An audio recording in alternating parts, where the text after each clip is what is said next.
Mic check. There's ROCKSTEADY, King of the Pit TV.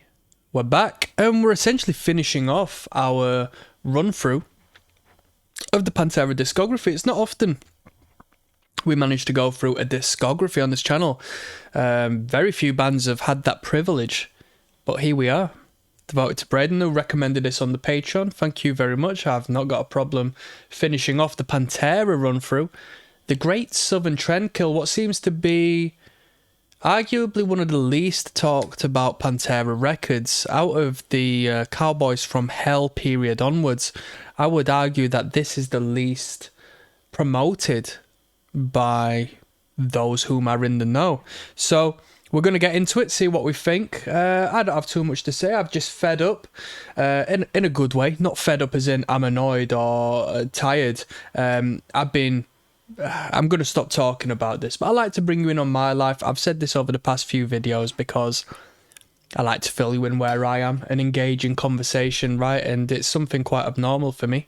I used to be into intermittent fasting, and now I've switched it up. And I've had a couple of long fasts, 36 hours of a fast I've just broken, with some eggs, some chicken, a little bit of feta cheese. Gonna enjoy a cup of coffee. So not only fasting, but ketogenic as well. Just trained a bit ago, did a little bit of shoulders. Strong as ever. I'm feeling good. Focused. And we're about to jump in with the title track, which is the self-titled The Great Southern Trendkill. Peace and love, brothers. Let's go.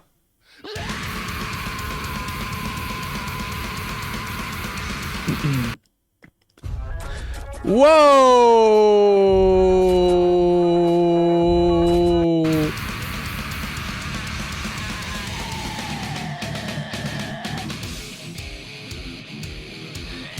Started off with quite an offensive intro, you know, when you bring that home to the family home and you put the CD in and it kicks you in the face straight with that.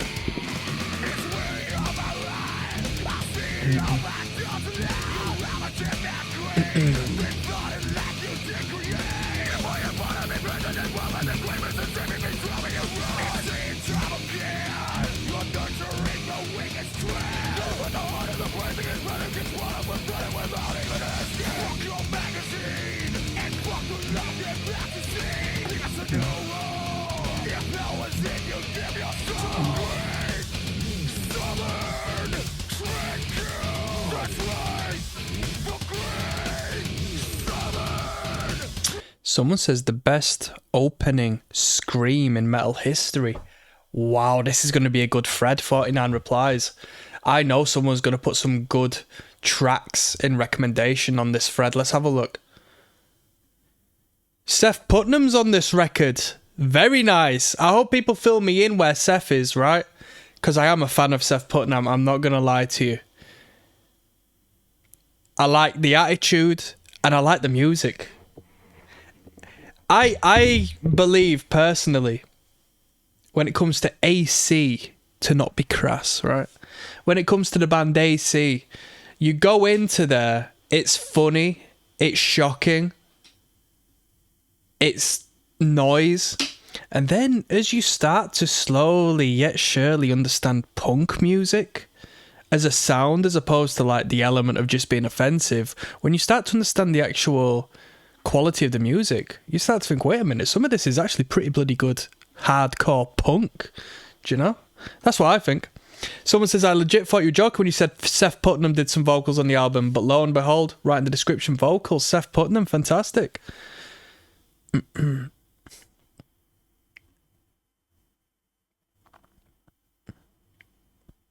Tool's Hush has a good opening scream, says Trigger. Razor, the martial arts, has the best opening scream in metal. Infernal Death, somebody says. Ram It Down, I've never heard of the band Ram It Down before. Monkey Business, Skid Row. Okay, we've not listened to any Skid Row on this channel. I don't think I've ever heard Skid Row in my life. I understand the aesthetic, but I don't know the music. It's like glam, innit, right?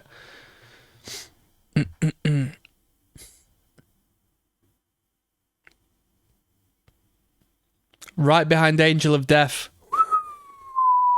First thing that came to my mind when someone said opening scream, I thought Slayer. But I couldn't put my finger on a particular tune that sort of fulfilled the criteria of it being an opening scream. But yes. Angel of Death is... Like this opening scream was debatable. That's why I was looking at the, the comments. Angel of Death could possibly be the best opening scream. It possibly could. Let's have a look. Yeah, people are spamming Angel of Death now. This is a good thread. Someone is saying that it's Putnam who did the opening screen. Oh, look at this. This is a sad one. Christian Wallace says, Phil could easily do this scream. Alone in his apartment with opiate withdrawals and pure agony. That scream is filled with agony. No, he probably did that scream 20,000 times in the studio back to back. And each and every time the producer says, oh, do another one, do another one, do another one. Or Phil said, can I do it again? It doesn't work like that. Though vocally... on a studio-produced record, especially via a mainstream producer, there's going to be more than one take, and it's going to actually be void of the emotion you want it to portray. It's going to be actually quite mechanic. It'll be a performance of a vocal. Sorry to break that to you. But I don't like people who rate, like, drugs as well. Just like, did you know that band was on heroin? Not that I care about people who do drugs, but when people, like, add points to a band's legacy and story because they were on heroin when they did that, so gives a fuck.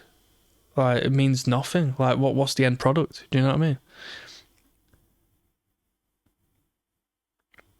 Some people just naturally think it's cool because it showcases a world they're too frightened to get into, so it's like radical, you know?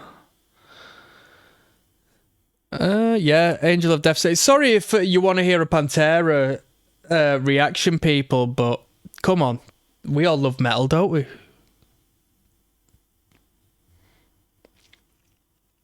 Corpse Grinder screams are up there. Cannibal Corpse had a few choice screams to open their albums. The Time to Kill Is Now and Devoured by Vermin immediately set the tone for new eras of CC, once with a new vocalist and lyricist, one with a returned songwriter. Okay. And someone says Devin Townsend to finish off. Thank you for your time.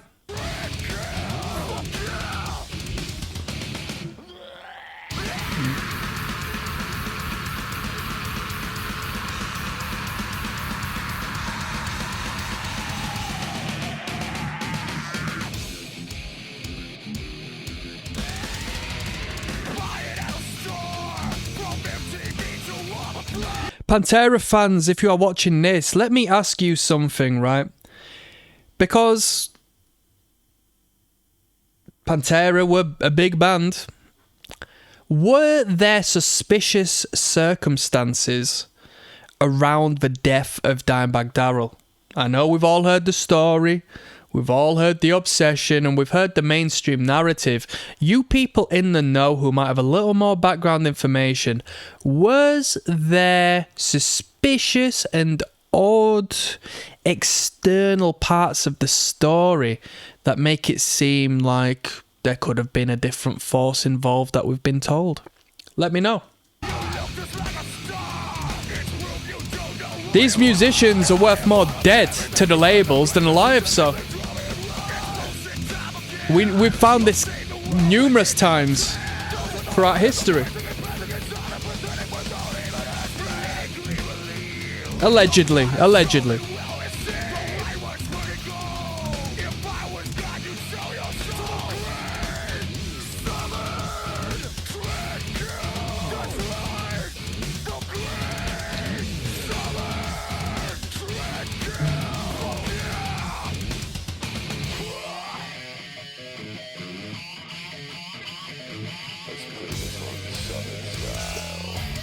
Come on!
To all disrespect to you, Dimebag Darrell lead guitar is the best.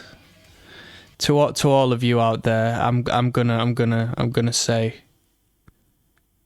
don't get me annoyed. Don't gas me up. That rhythm guitar there, that riff, is in the top 5 Pantera riffs I've heard, having arguably listened to the majority of their discography now. Why does nobody talk about that riff? Fuck the guitar solo. I did not give a crap about the trade-off guitar solo that was blessed to impress. That don't impress me much. But that rhythm, it's half of the song. Oh!